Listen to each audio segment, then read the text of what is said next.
You're listening to Microbin Radio, progressively elevating the conversation. Follow us on Twitter and Facebook at Microbin Radio. And now, back to the Michael S. Robinson Show right here on Microbin Radio. Hi there, so good to have you with us today. We have been talking about the end of times with Dr. Richard Ruling. I don't know if you believe that or not, but hey, send me an email and tell me, mr@mikesrobinson.com. My next guest is a medium. He is also an entrepreneur and runs a jewelry business called Charmed Rocks.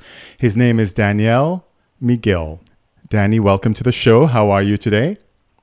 Good, Michael. How are you? I'm well.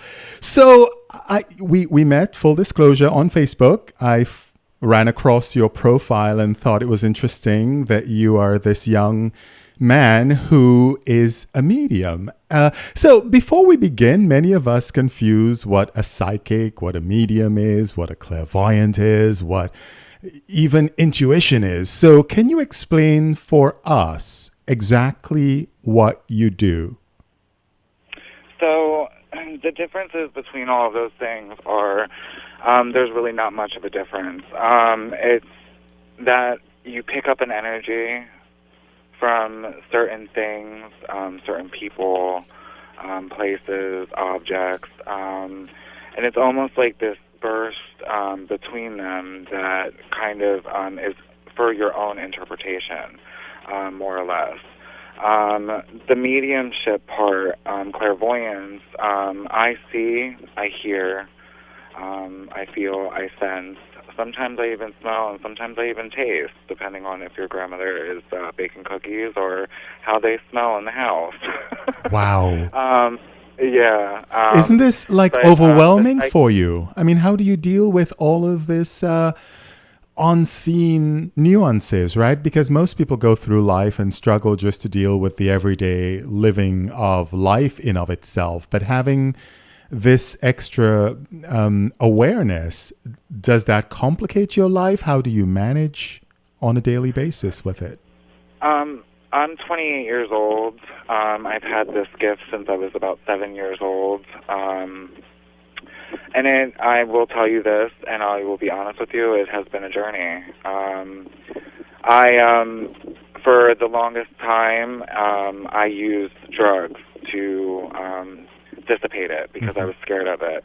I'm also a gay man, so it was kind of like this double whammo of weird. And I stopped using a while ago and fully accepted it. And when I fully accepted it, that was when I seen more prosperity coming from my life than ever. When I fully came into my abilities and I said, okay, I'm going to listen to what you have to say and I'm just going to do it. That's when I fully came into acceptance, and my life, like I said, before was crazy. Now, because of the acceptance, things are just amazing for me. I have a higher sense of being now, and a higher sense of higher power, I should say. So what is it like? I mean, I'm trying to picture what it would be like if you and I are sitting in a room and suddenly, do you see like someone or an image forming in the room, or do you hear somebody talking that isn't in the room? What is that like, and what do you see and feel? So let's say that let's say that we are sitting in a room, or even in this conversation right now, I have a sense of energy that comes to me first. It's almost like a burst, almost like that big wind gust that hits you, and then all of a sudden I have an image that is in my head, because I'm a very visual person, as per se, in my life, in my mundane human life, I should say. I'm very visual, so it comes to me vision first, and then that is when I see a person, and it's almost like if me and you were standing in the same room and then another person walked in and we both seen them. Wow. That's almost like the vision that I have. And then I hear, which is a sense of thought in my mind. and it's not my own voice. And that's when I am delivered the messages. But also I have messages that come from my higher self, spirit guides, which are kind of I want to say my people, that kind of guide me through this amazing journey that I've been on so far. I've ran into other mediums, and they're just like, I don't know how you're 28 years old and you have an understanding and you can interpret all of this energy.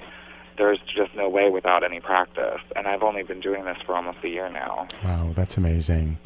Now, you mentioned spirit guides, and I've heard that before. Tell me, do we all have spirit guides? And is it one person? Is it two? Or I should say one spirit or two spirits? How many are there? And what is the function in our lives on a daily basis? So we have many spirit guides. It doesn't just... a lot of people like to call them either spirit guides or guardians or guardian angels. It depends on how you were raised and all this other stuff. And but many of us have many guides, and a lot of them is in helping us and aiding us through our life when we have anxiety, when we're going through depression. It's kind of those inner thoughts or those inner feelings that we have, that it's the don't do it or do it feeling, the butterflies in your stomach when you should do something that's amazing, or the don't do it when it feels like a gut-wrenching, like, oh, okay, maybe I shouldn't. Those are energy bursts that our guides deliver us, because that's the only way that we can actually, a lot of us can feel. And we just don't know it. It's almost like, getting the goosebumps, or a lot of people call them the God bumps, because it's almost that energy burst that it's like, okay, where did that come from? And it's our guides telling us to proceed doing something, or don't go any further than what you've already gone. That's kind of how they deliver the messages to us. To me, I see them visually. And it also has a lot to do with the soul, too, the spirit within us. What is our learning experience here on Earth before we pass on to the other realm? So, but our guides do guide us to our everyday living. That's why some of us are multimillionaires and some of us aren't. Some of us are just kind of just going about kind of living zombie lives, I would say, because they're not paying attention to what their guides are telling them. So for those who are listening today and want to heed your advice and pay attention to our spirit guides, and from what you're saying, I gather that it's something similar to intuition, right? Because when you think about your intuition, everything you're saying sort of taps into that. How do we communicate more directly with our spirit guides, or tap into our intuition with intention and purpose and focus and listen and interpret what we're being told in a way that makes our lives better? So the easiest way or easiest form to have a communication with your spirit guides, I always tell people first, is to, before you go to sleep, set an intention by saying it out loud, that what you want or what you want to know. And normally what happens is that you will have a dream. And your dreams are, of course, we can go through Google and all these other websites, but you have to get the feel of what the dream is telling you, because that is how they deliver our messages, is through dreams, or through signs through the next morning, like 1111. That's the main number. That's the synchronization of the angels, and they're kind of just telling you, things are all right, things are all good. Seeing synchronizations 333, 444, 555, all of these numbers, it's a synchronization that the angels or above guardians are kind of telling you to go forth with it. But setting intentions, that's the best and easiest way before you go to sleep, because then all of a sudden, either A, you're going to have a dream, or B, the next morning you're going to see signs in front of you that are going to be placed in front of you. A lot of people, because of our feelings in our everyday life, we disregard the signs that are given to us on this realm, on this earth. So when we go throughout our day, we're not seeing, okay, I just seen like 5 warning signs. Okay, what does that mean? You know, so it's kind of like they're throwing this at you, but you have to be open to see it.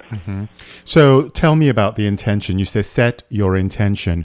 You're saying that you should ask the spirit guide for guidance or ask a question. Is that or what you're saying? Or are you saying you tell the spirit guide, this is what I want to do. I want to run a marathon, a 30-mile marathon. I mean, is that an intention or is a question an intention? That is both of them. Both of them. Okay. So when I go to sleep, I do it in my everyday life, because when you set intentions before you go to do something, that's when you see a greater response out of it. Even in living with human beings, when you set an intention or an expectation, you see things come out of it. So, when I first started coming into my gifts, I would set intentions because I was just seeing visually. I wasn't hearing, I wasn't sensing or feeling or anything like that. So I would set intentions. I would like this to happen. Is there a way for me to go about this? And then I would either have a dream about it, or I would see signs, like job listings. If I was looking for a job listings would be thrown at me constantly. With hairdressing or okay, become a lawyer. All of these signs are kind of being thrown at you, and that's kind of them telling you this is your route. This is the route that you should take. So. Wow. I'm really enjoying this conversation, I have to tell you. So, but I have so many questions to ask you, but and our time is limited. So tell me about our loved ones. We talk about spirit guides, and obviously from what you're saying, our loved ones visit us from time to time. Do they make guest appearances like on the Oprah Winfrey Show, or do they just live around us all the time?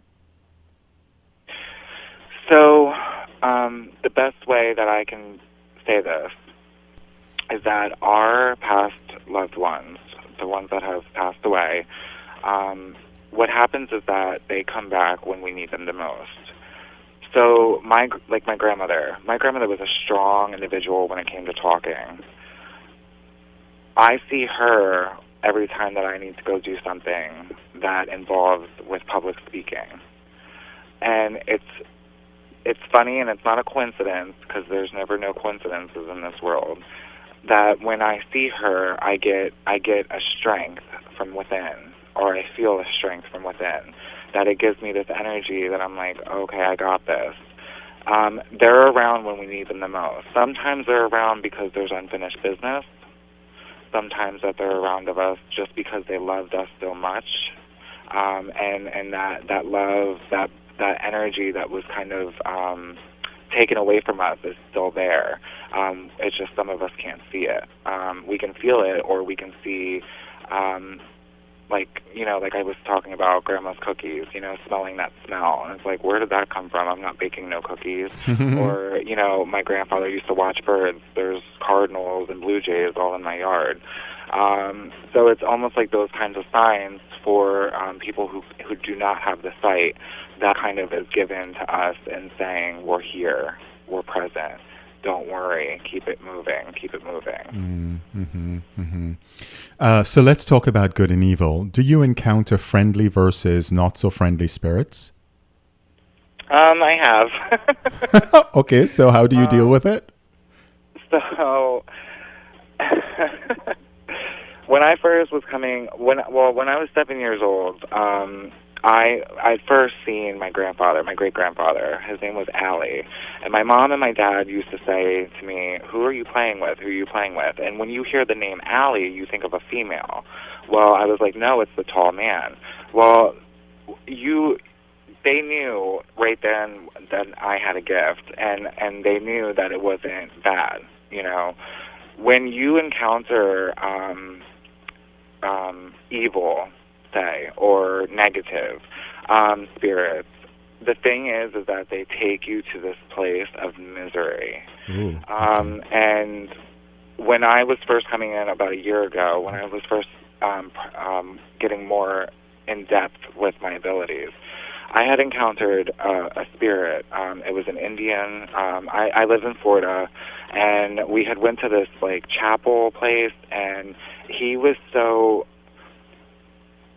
he was so ranked with hatred that he knew that I could see him, and he tried to attach himself to me. And all I remember, I was with a friend that day, all I remember is I kept on saying, burn, burn. Danny, burn. we're running out of time, but Okay, yeah. I'm going to have you back on the show, okay?